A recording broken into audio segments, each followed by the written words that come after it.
Hi అండి. Welcome to Manvi vlogs. Early మార్నింగే బయలుదేరిపోయామన్నమాట temple దగ్గరికి వెళ్దామని చెప్పేసి.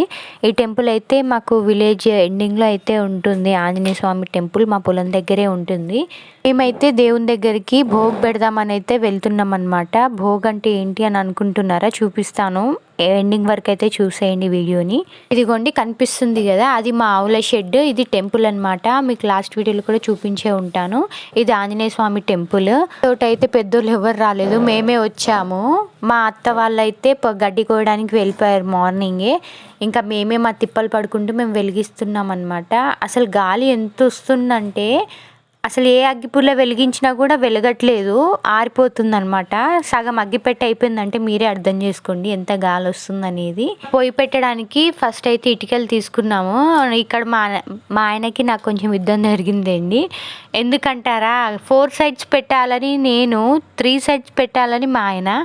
ఇంకా ఏదోలా 3 సైడ్స్ పెట్టేసి అయితే స్టార్ట్ చేసేసాము. నేనైతే బియ్యం కడిగి బియ్యం అయితే పెట్టేశాను అనమాట పొయ్యి పైన. అదిగోండి ఇలా అయితే పెట్టాము. గాలి ఫుల్గా వస్తుంది, కొద్దిసేపు వెలుగుతుంది, కొద్దిసేపు ఆరిపోతుంది. ఇంకా మా ఆయన అయితే బెల్లం అయితే తురిమేస్తున్నారనమాట. ఫైనలీ తిప్పలు పడి పడి ఏదోలాగా అయితే అన్నం అయితే ఉడికిందనమాట. షెడ్ అయితే పక్కకే ఉందని చెప్పాను కదా, ఇంకా అందులో వెళ్ళి తీసుకొని వచ్చానమాట ట్రప్. ఎందుకంటే గాలి ఎక్కువ వస్తుంది, కొంచెమన్నా సపోర్ట్ ఉంటుంది కదా అని చెప్పేసి ఇటుకలు అయితే ఇలా పెట్టేశాము. మేము ఫస్ట్ ఎత్తుగా పెట్టినందుకు అది గాలికి ఆరిపోతూ ఉందన్నమాట.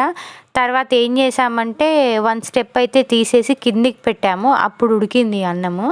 నిజంగా చెప్తున్నా, దేవుడు అయితే టెస్ట్ చేసినట్టే అనిపించింది నాకైతే. అంత గాలి వచ్చింది, అది కూడా మళ్ళా అన్నం అయిపోయిన తర్వాత రాలేదు, అన్నం అవుతున్నప్పుడే వచ్చింది గాలి ఫుల్గా. అయితే మొత్తానికి బెల్లం అన్నం అయితే వండేసామన్నమాట. మా దాంట్లో దాన్ని లాప్సీ అయితే అంటారు. ఫస్ట్ దేవుడికి కొబ్బరికాయ కొట్టేసి భోగ్ అయితే పెడతామన్నమాట. గాలి ఫుల్గా వస్తుంది, జడట్లా కట్టుకునేవేందో అనుకోకండి, మొత్తం అది గాలికి చిందరవందర అయిపోతుందని అలా కట్టేసుకున్నాను.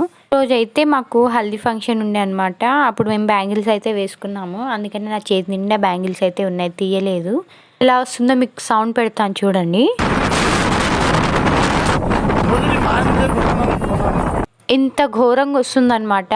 అందుకని చెప్పేసి మేము కార్ అడ్డం పెట్టి మరీ వండాల్సి వచ్చింది. కొబ్బరికాయ కొట్టంగానే ఇంతసేపు పడ్డ కష్టం మొత్తం మర్చిపోయా అనమాట. ఎందుకంటే కొబ్బరికాయ మంచిగా పగిలింది, అది చూడంగానే హ్యాపీనెస్, ఆ బాధ అంతా పోయింది. ఇంకా ప్రసాదం పెట్టడానికి ఏదైనా ఆకుని తెంపుకొని రమ్మని చెప్పాను మా వారికి. తర్వాత అరటికాయ చెట్టు ఉంది కదా అని చెప్పేసి గుర్తుకొచ్చింది. మా వారిని చిన్న ఆకు తెంపుక రమ్మంటే ఇంత పెద్ద ఆకు తెంపుకొని అయితే వచ్చారనమాట.